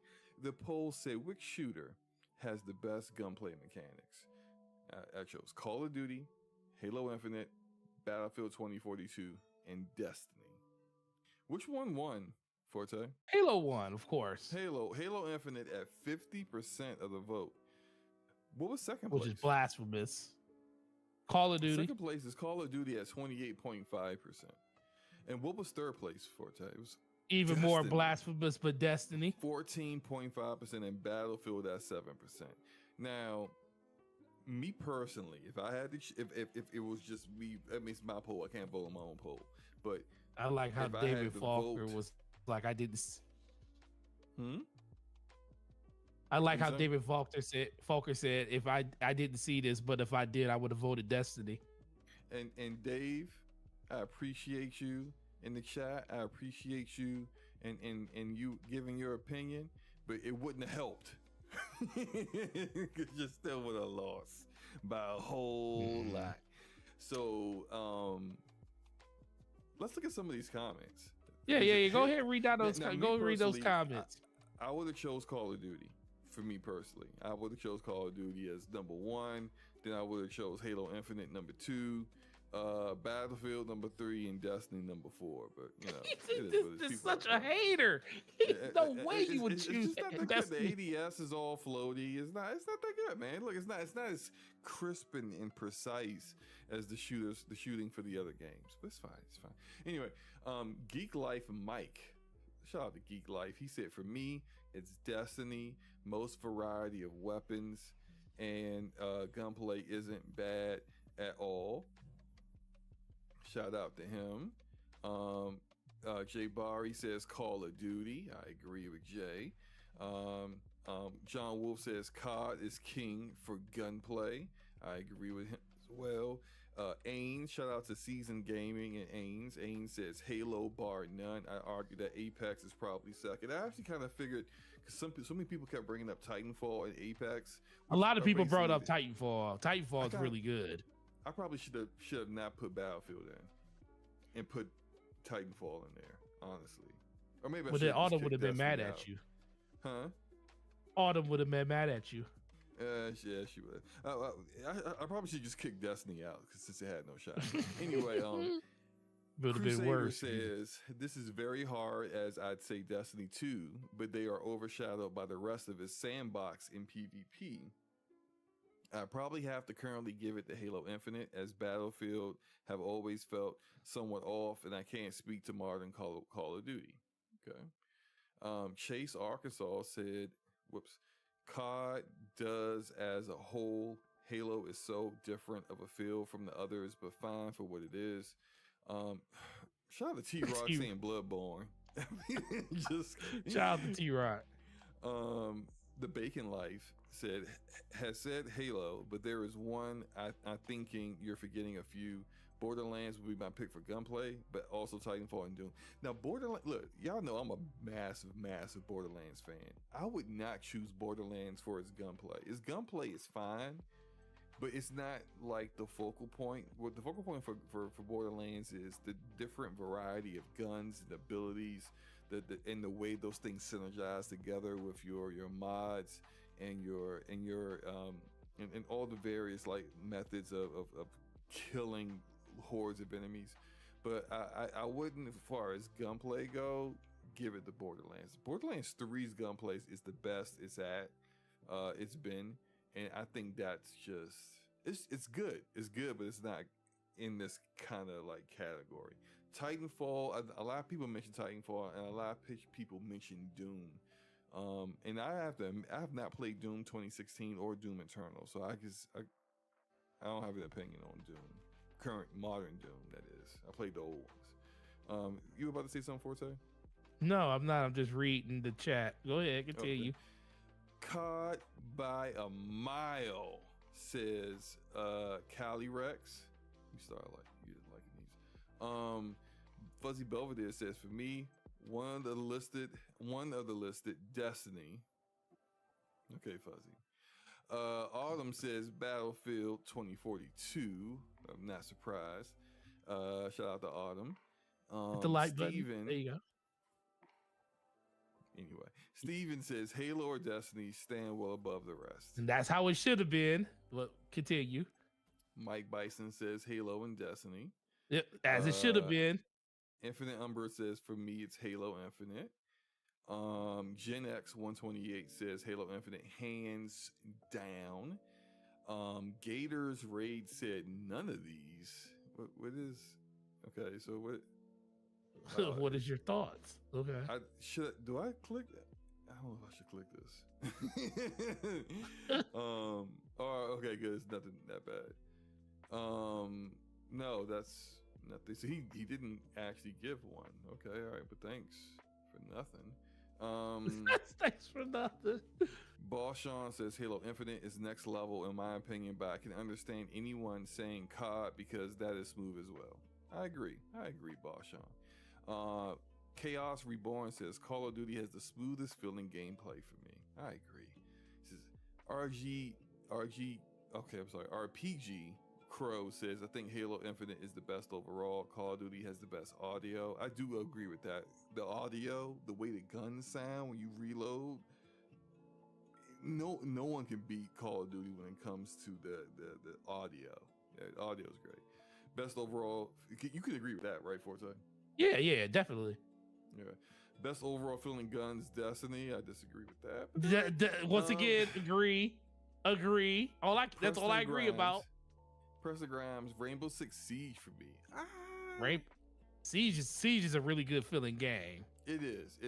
It's just not for me.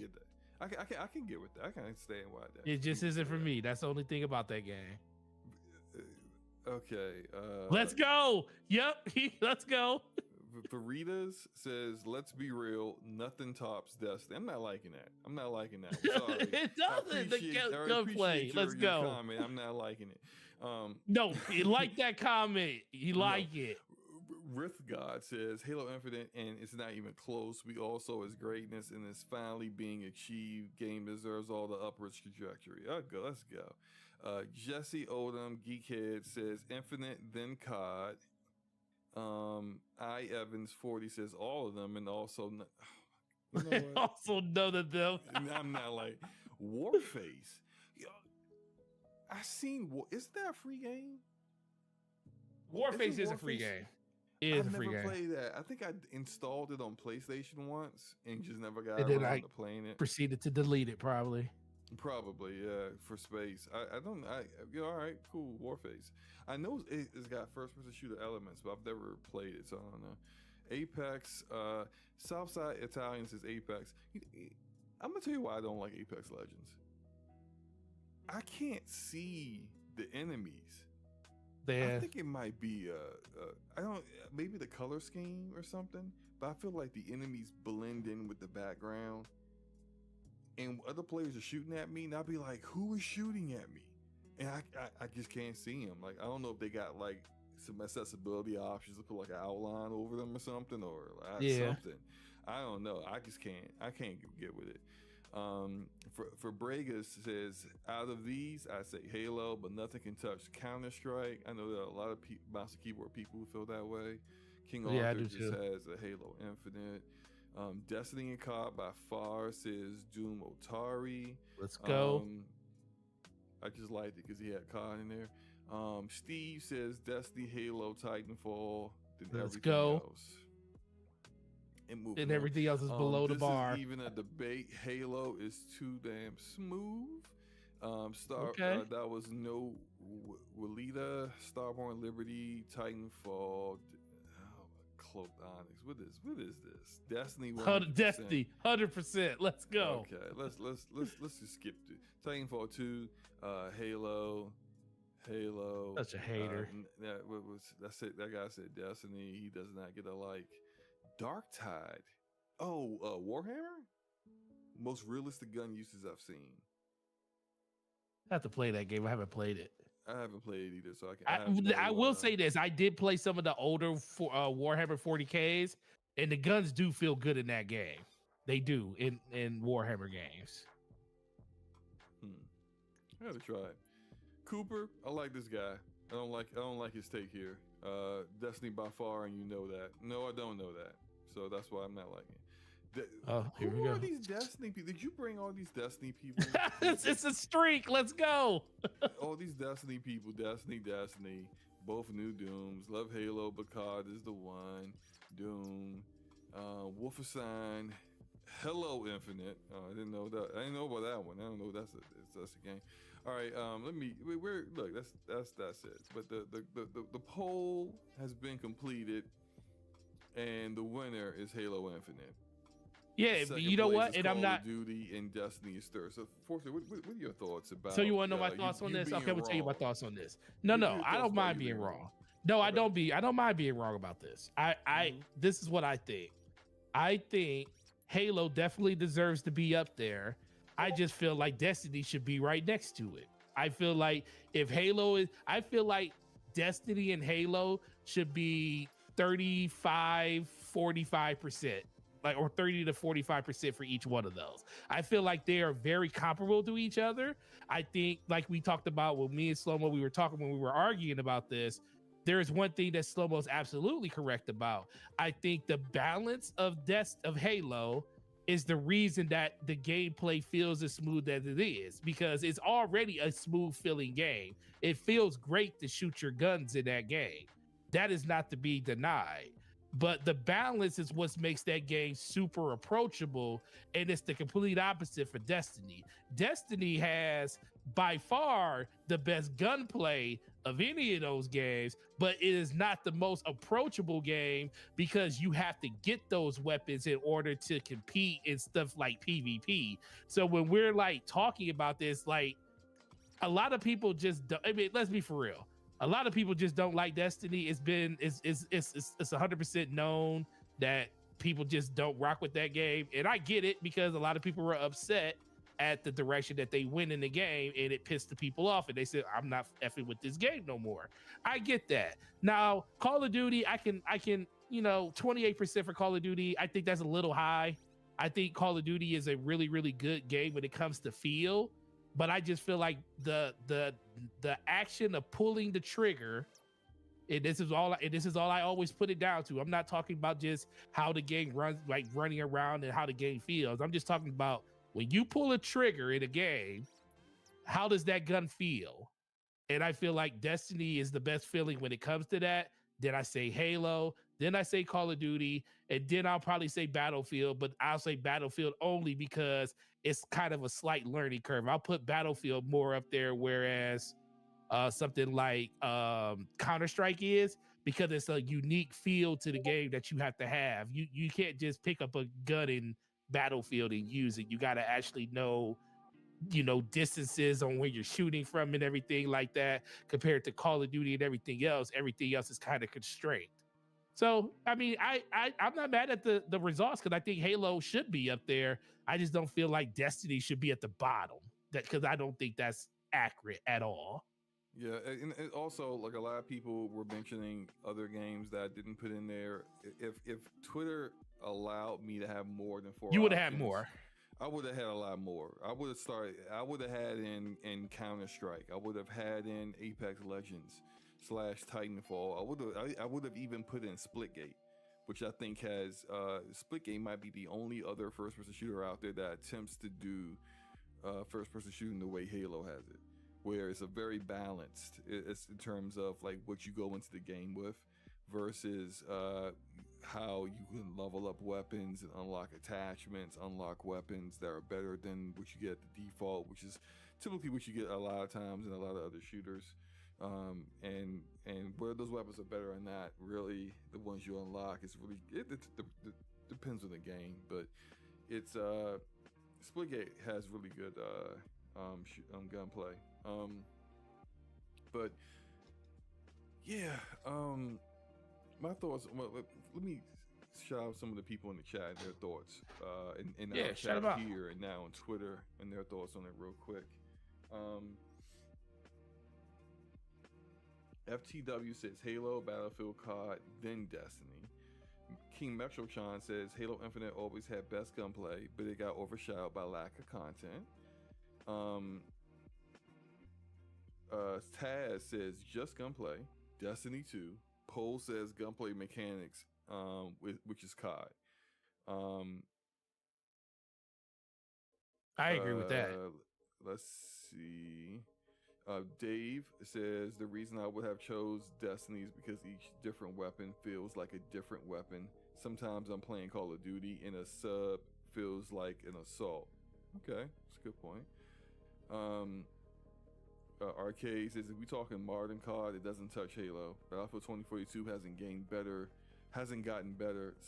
Still no Halo. Destiny, nah fam, good though. Dorian Gray says Valorant and Apex. And Counter-Strike used to be the king of shooters. And okay, cool. Okay. Let me get my thoughts real quick. Now, I will agree with Taz on what he said, where he said that Halo 5 would have been the top if it was on the list. I do agree with that. I feel like Halo 5's gameplay was even better than Destiny's gameplay at that point. Halo 5's gunplay was incredible. I prefer Halo Infinite's gunplay to Halo Guardians. I like it better. I mean, it's comparable. I mean, I just think when you just put all of the weapons together, Halo 5. Dave in the house. What's up, Vay? What's up, bro? But go ahead. What were you about to say?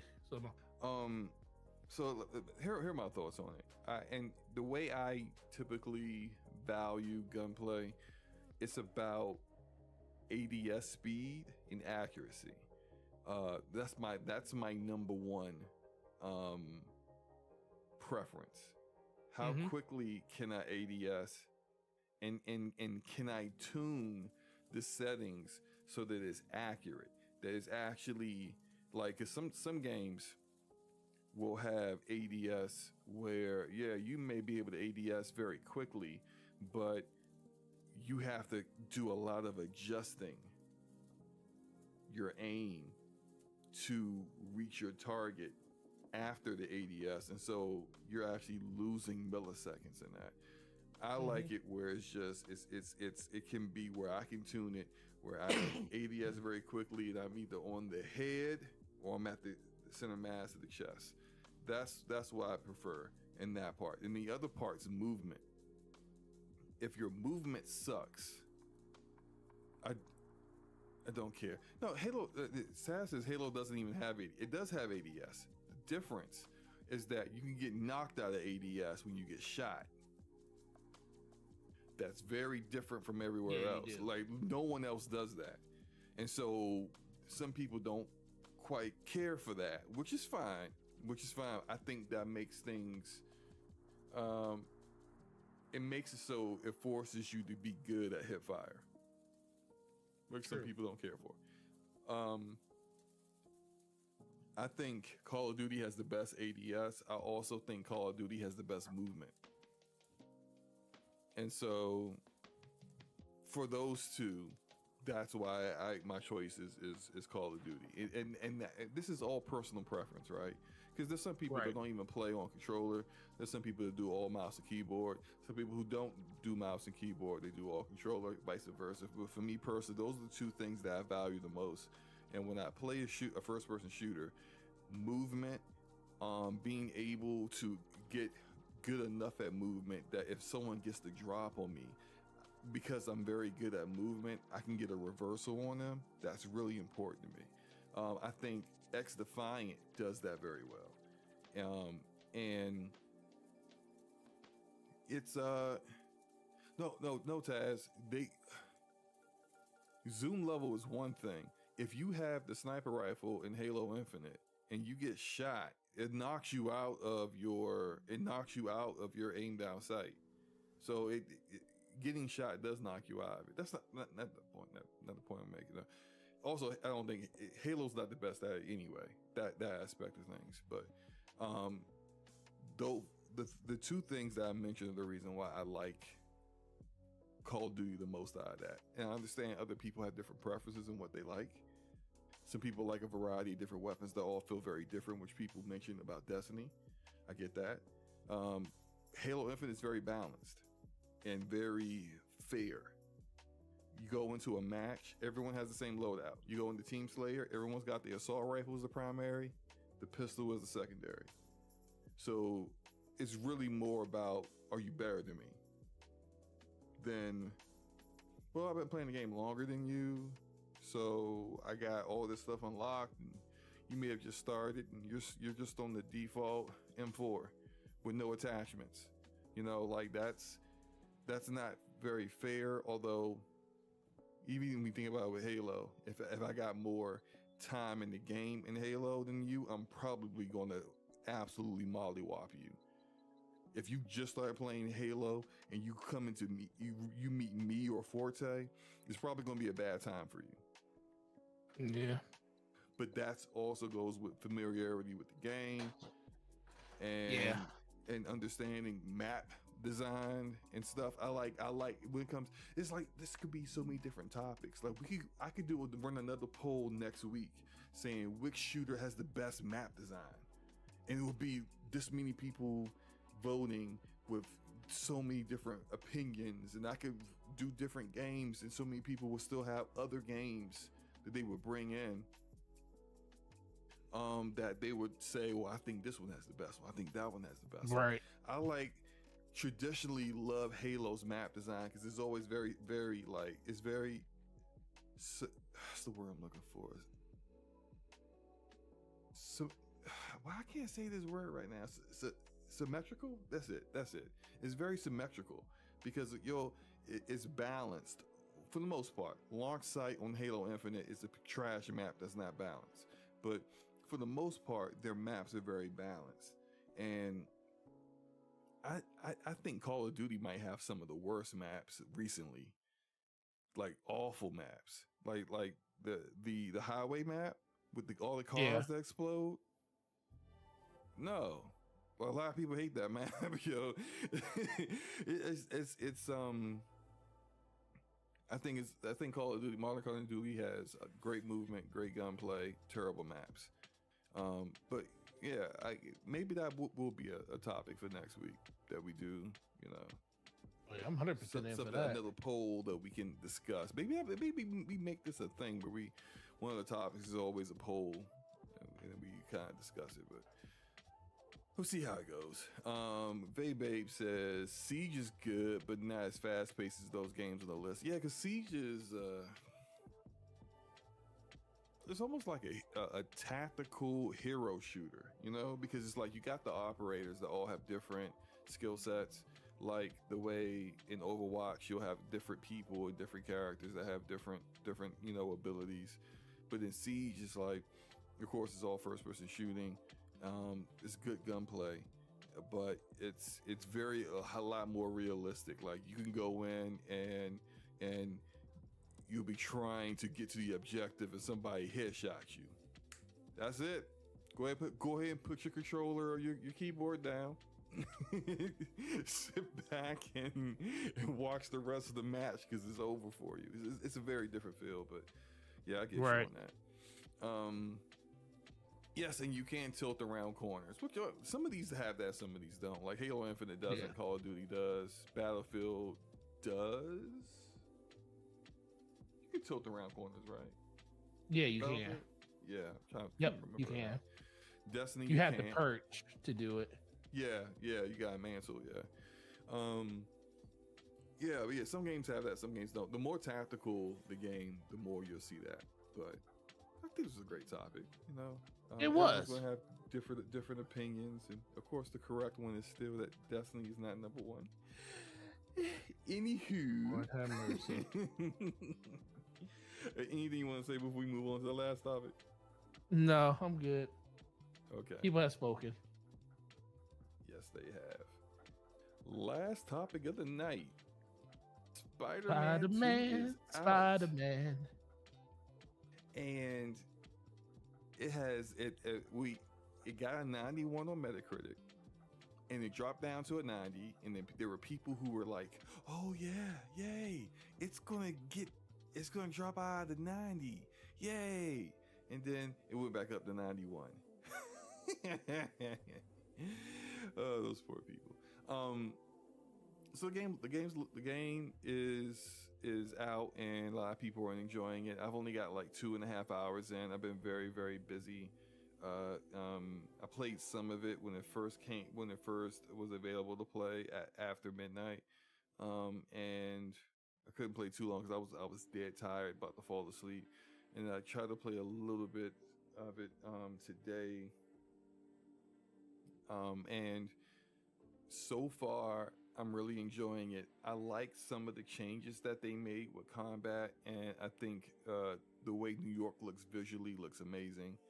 Um, I do. There are some little minor bugs that are a problem, like like for example, there'll be a part where it'll say jump to the ceiling, and it'll like hold R2 and press X, and I'm holding R2 and pressing X, and nothing is happening. So like little things like that they gotta clean up, which is like it's really early on. They'll probably get that stuff fixed. But I'm enjoying the game. That opening set piece with Sandman, ridiculous. Like it's great. Like I was just like, it was like almost like I was involved in playing in a movie. It was that good. And that's always great. They got 60 suits. I think they probably could have cut like 2/3 of them, because some of them, like really it's like one suit but like in with 3 different color schemes. But some of those suits are really stink. Like the pre-order suit, I'm a little disappointed. Like this is the pre-order suit you gave me, the one with the cape. One, they don't look that good, and 2, when you put it on, the cape is just like you know how like Spawn is. Yeah. Where Spawn's cape is supposed to be alive and it moves, and it's just constantly moving all over the place. Like that's supposed to happen. This cape on this pre-order suit for Spider-Man, him and Miles, the cape is it's just moving constantly, like you're in a wind tunnel and you're just standing there, nothing's happening. At one point, the cape was clipping into Spider-Man's body and flapping. I heard in front you of talking him. about that. And I was just like, it's distracting. I'm trying to watch the cutscene and I can't watch it because I'm looking at this. So like, they gotta fix little things like that. But they took away the gadget wheel, so now it's like what you do is you hold R1 for Spider-Man's gadgets, which Miles also has, and you'll hold R1 and press one of the buttons to do that. And then and if you want to do their abilities, or in Spider-Man's case, his advanced gadgets like the spider legs, you hold L1 and then you do that too. So what it does, I like the change, because whenever you use in the previous games the weapon wheel or the gadget wheel, it would slow the combat down. It will kind of go into slow motion as you're choosing which gadget you want to use. Now everything stays free flowing because you're just switching and moving, and you have less. It's simplified. You have less to choose from, but it just works. It just kind of works better. What are your thoughts on the game so far? Yeah, I played a little bit of it. Not like I said, I worked yesterday and today. The little bit that I played, because I'm still trying to finish Miles Morales, so taking time to get through that. But the little bit, I mean, you can definitely feel the refinements that they made in the gameplay in general. The set pieces, like you said, the very beginning of it. I got to take care of something with my daughter real quick. Give me 30 seconds. Okay. Go ahead. Keep going. Yeah. I think the overall gameplay of it feels phenomenal and stuff. I think it just comes down to the set pieces look great. It's like the little things that they added to the game to kind of make it just feel a little bit more fluent is a very, very nice change of pace to it. I feel like the worlds are a little bit more alive when you're going through, swinging through the city and stuff. It just seems like there's more going on. So they did a really good job in just populating the city even more. And then the whole discussion on the environments and the maps being a little bit bigger and different, where people kept saying that it was a reskin of the map and everything. And I was like, well, that's never kind of been the case. It's just ultimately, I think people are just not knowing what they're really talking about when it comes to that. But I think the game in general itself feels really, really good. The little bit, like I said, I played it. I only played probably like an hour of it at most, because like literally when I got home, I had to start prepping and get ready for the show for today. So I installed it when I got in, played like the very first set mission, watched a couple other people play the game just to see what their thoughts on the game was. And it just seems like it's really super polished. And I'm just really happy that Insomniac finally got a game that hit a 90 Metacritic.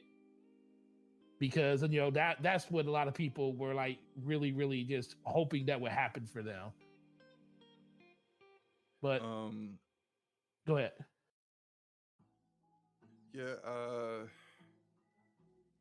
I mean, the biggest thing for you. So you recently, you don't have that much time in. You recently played all of them all over again. Yes. So you have a very, very good depiction on what the differences are from one to the next. So just a little bit you played, what do you think are some of the major things that they kind of updated or not just changed, but just made better since, since Miles Morales? Well, I did say they simplify things with the gadget wheel. The gadget wheel's gone. Now what they have now makes things a lot more seamless in combat, and it keeps it fast paced. There are new fight animations, so to speak, for Peter. Kind of the same with Miles, but I think Miles's fight animation was with Miles Morales was already pretty solid and pretty great. Peter's was the one that I think, coming from 2018, which was 5 years ago, you definitely couldn't go in with the same exact fight combinations, like attack combinations with him. Let's see, the web wings are great. That's what I hear from everybody. It's so good to just use those web wings and glide through the city, and you get like these wind gusts, so that if you are starting to kind of like not be able to go as further as you want, sometimes you can catch a wind gust and go further up. It's pretty cool.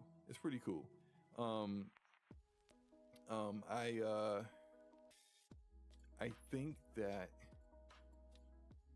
I like the way they incorporated some of the stuff in Miles Morales. For example, Genki is like Miles's guy, his IT support, his support guy, right?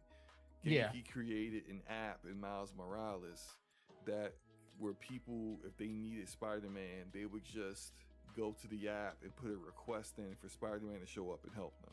It's pretty cool, right? Nice little marriage of technology and whatnot. They have that now, even in this. So even now, now Peter is responding to requests for Spider-Man through that app now too, and that and how they've incorporated that into the story. Something else that I think is different. Have you ran into like Peter or Miles while you were out in the open world, like just on a mission, and you ran into him? Yeah. That kind of shocked me. That was cool when it happened. Yeah, I responded to a robbery with Peter, and I'm fighting, and then out of nowhere, Miles comes and just drop kicks an enemy that like I was just like, like, oh, whoa, yeah, like it's not all right, Miles, and he was just like, hey, you responded to this one too, huh? And it's just like I found that to be just how dynamic that was, to be so cool. I think one of the biggest changes narratively is the focus on the story. This is definitely like, I can see already how this story is different than the previous games. And a lot of people have been like, oh, it's just typical Spider-Man. She's done a Spider-Man game. This one is getting into flashbacks of Peter's past. His past with his Aunt May, who, not really spoilers here. This happened at the end of Spider-Man 2018, but Aunt May dies, and he's still kind of dealing with adult things, like dealing with the mortgage of her house and dealing with just kind of being in grief over what happened to her. Miles also is dealing with his relationship with his mom and their dynamic, and so there are times where you're it's not just a cutscene, but it's actually interactive, like where you're like one of them is riding a bike with another character through a neighborhood as they're talking. So it becomes a bit more than just you sitting back and just watching the story unfold. You actually have a more to do there. It's more interactive. I like that aspect of it. And I like how they didn't just, oh, okay, here's the next game, so we're just gonna forget everything that happened in the previous games. All the abilities and skills that they learned that you developed in the previous games are still there. Like Right. Miles has his venom punch. He's got his venom dive and the one where I forgot what it's called, but where he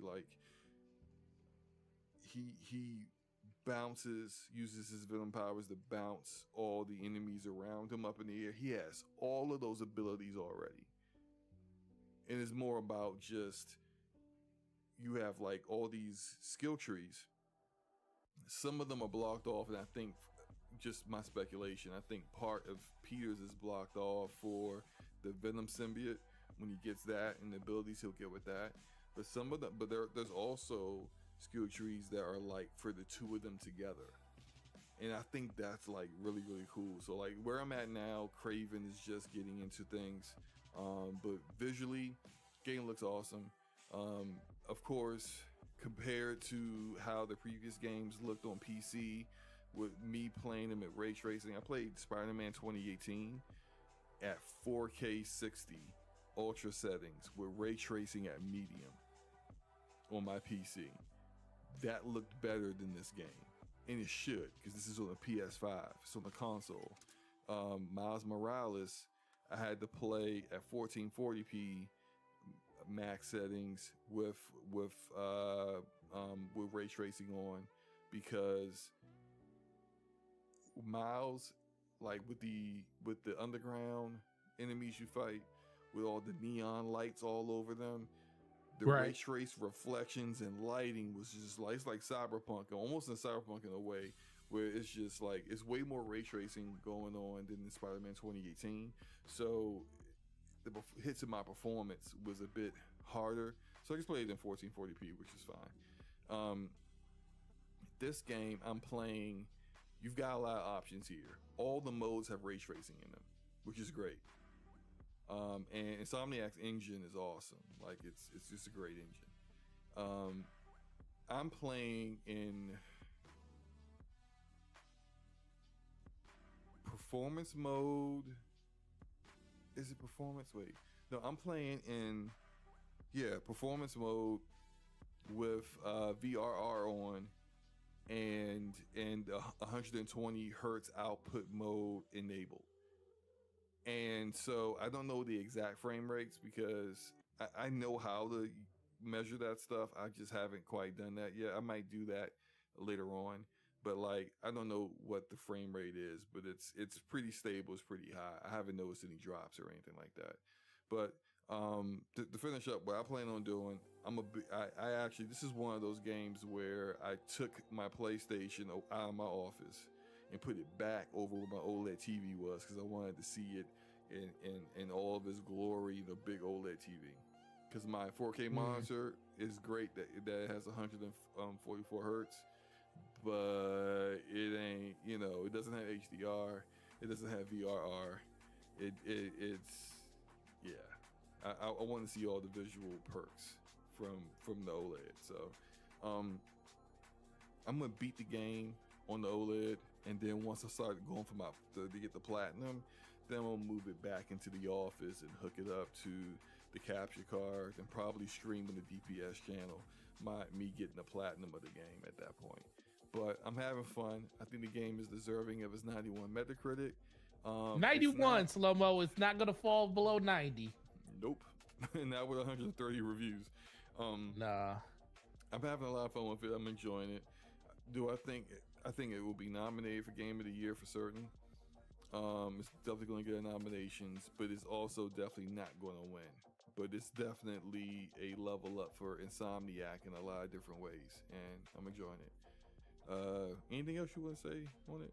No, man. I'm just, like I said, once again, I'm just happy that Insomniac is being recognized for the game that they released and stuff. And I forget who said it, but I think it was Bad Bit. Fight, man. This boss fight. Yeah, it looks crazy. Yeah, but some people just look at these games and they say, oh, it's not just because it's not on your preferred platform, people get upset and they want to downplay stuff. And just be happy, just enjoy the games that come on your platform, and be happy for the ones that come on other people's platform, because that's competition. That's going to make everybody else do better. Right. And if you want to play the game that is not on your platform, then I don't know, buy the platform you want to play the game on. Right. I don't know why people act like it's like impossible to play the game. There's a method here. You know what you need to do. Go ahead and spend that money.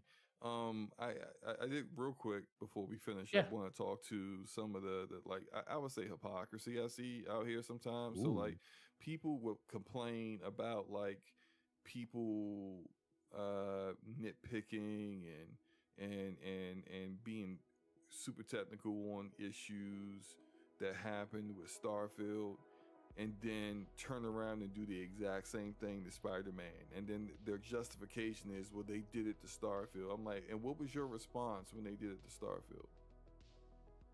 You didn't like that, and you argued against that, and you said people should just play games to enjoy them. So why aren't you doing that right now when it comes to Spider-Man? There are people out there on Twitter right now that are intentionally doing things completely out of the way that it was supposed to be done in the game in order to force bugs. And it's like, and then going around taking that out of context, like video clips, to create narratives that say, oh, the game is a buggy mess. It's not a perfect game whatsoever. I've got bugs. Not at all. But a buggy mess is that you're clearly pushing a narrative because people said that about Starfield, and they were exaggerating, doing the same exact nonsense you're doing. But you're both two sides of the same coin. You're both making stuff up for fanboy wars, and you're both hypocrites. So, I mean, like, you're not better than them. You just look just as bad, just to let you know. So it's weird. I don't subscribe to the foolishness, and I don't know why other people do. But some of the people are trolling and having fun, and other people are really out here, really angry that a game they never worked on was quote unquote unfairly reviewed or whatever, and now they wish the same on another game that has nothing to do with that. And it's just like, y'all some weirdos, man. just keep it a buck. That's weird to me. Enjoy your games and just cut the crap, bro. Any thoughts on that, or you'll be done, man? No, man. I mean, I stopped trying to convince people that, there's another way, but people, they have their own mindset up on the way that they want to interact and think about the way this stuff goes. So no, you're good. Yeah, man. I agree with you 100% doing what you said. Yeah, I mean, like, and Starfield is the least buggiest Bethesda Game Studios game they've ever made. And I mean, I had bugs in it, but it wasn't anything that like prevented me from beating the game. The performance could have been better on PC, and I think they definitely should have just lowered the visual fidelity on consoles. Even though I hear from a lot of people that the facial textures weren't that great and things like that, but I think the environmental details and the details in clothing and cloth and stuff like that was such a high level of quality that like that kind of lended toward that, and their own patented global illumination kind of lended to why they couldn't go get a consistent 60 FPS. But I felt like that's something that people, just because someone on consoles doesn't mean they shouldn't at least be able to get 60 frames per second. That's it. Like, my only real bug in Starfield was near the end of the game. And near the end of the game, I had a bug where Sarah kept coming up to me and having a conversation with me that was supposed to happen at the lodge. And we would get locked in this conversation, and there's this other character that pretty much always stays at the lodge, and he's supposed to respond in the conversation, but of course he's not there because we're all the way across the galaxy. And so because he's not responding, because he's not near us, the game will get locked up waiting for someone to respond. This bug, I knew 3 other people who ran into this bug as well. And it's all because if you don't have this conversation at the lodge before a certain point in the game, Sarah will just basically try to force the conversation with you no matter where you are. And so I know some people who basically had to go to an earlier save and then go to the lodge to have the conversation so that it didn't mess up their game. I was lucky to be able to avoid her quick enough, because she'll like track you down like the freaking Terminator to have this conversation. I was able to avoid her long enough so I could actually fast travel to Jemison, the city Jemison, where the lodge is, and then just go to the lodge before she had that conversation so I could get it out of the way. But it's just like little stuff like that. Our case is Mateo. That was another bug, but it's like not big a deal. Mateo like standing. I'm having a conversation with Sarah, and Mateo just stands directly in between us and just stares at me, and I'm just like, yo, stop cop blocking for one. 2, you get out of here. But I put that in the camp of it's a bug, but it's not like causing me grief. Like a lot of the bugs that I've seen in Spider-Man are like clipping, or you defeat an enemy and enemies frozen in air, stuff like that. Like these are minor bugs. These aren't like, oh, I can't play this game kind of bug. So yeah, that's all I gotta say, man. People just gotta stop tripping. You ready? I agree. You finished with this, man? I'm Play good. Spider-Man. It's a great game. I know. Let's see. Guess we're out of here. You want to do the? Yeah, I'm pulling them up now. Channel members. Okay. Shout out to all of you guys that came through. We appreciate you guys. Let me find. I think I have mine here. So shout out to the channel members. We love you guys. Thank you for supporting us. Shout out to Erodimus.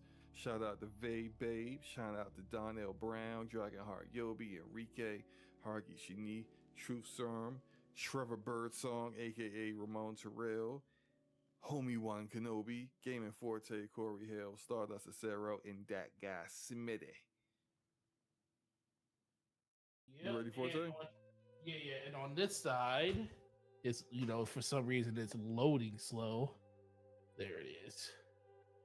And on this side, shout out to the homie Brat, Basement Radio Archive Podcast, Donnell Brown, Stardust Acero, Ramon Terrell, Trevor Birdsong, Hargi Shani, Corey Hale, Slomo Backslap, DJ Oris, and that guy Smitty. Really appreciate you guys for all the support you give us at that level. And can't wait to see you guys next week.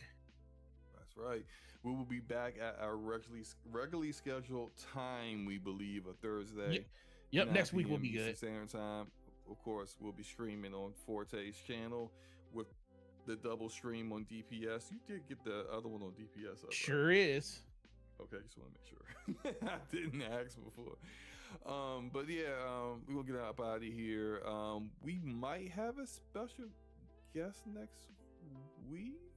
Yeah, we do have. Yeah, we do have. Yeah, we do have one next week. We do, and we might have someone scheduled for the next 3 weeks. We will update you guys as things progress. But we're gonna get out of here. Some of us want to go play Spider-Man. Taz says, "Y'all playing something tonight?" Spider-Man. I'm probably gonna play Spider-Man and go to sleep, Taz. But tomorrow I'm down. Hit me up tomorrow. I'm all in there, for some Halo, right, Forte? Right? I'm good. I'll play tomorrow. All right. Just make sure. All right. Appreciate you guys. Hope you guys have a great night. Enjoy your games. And have a great weekend, too. Peace. Peace.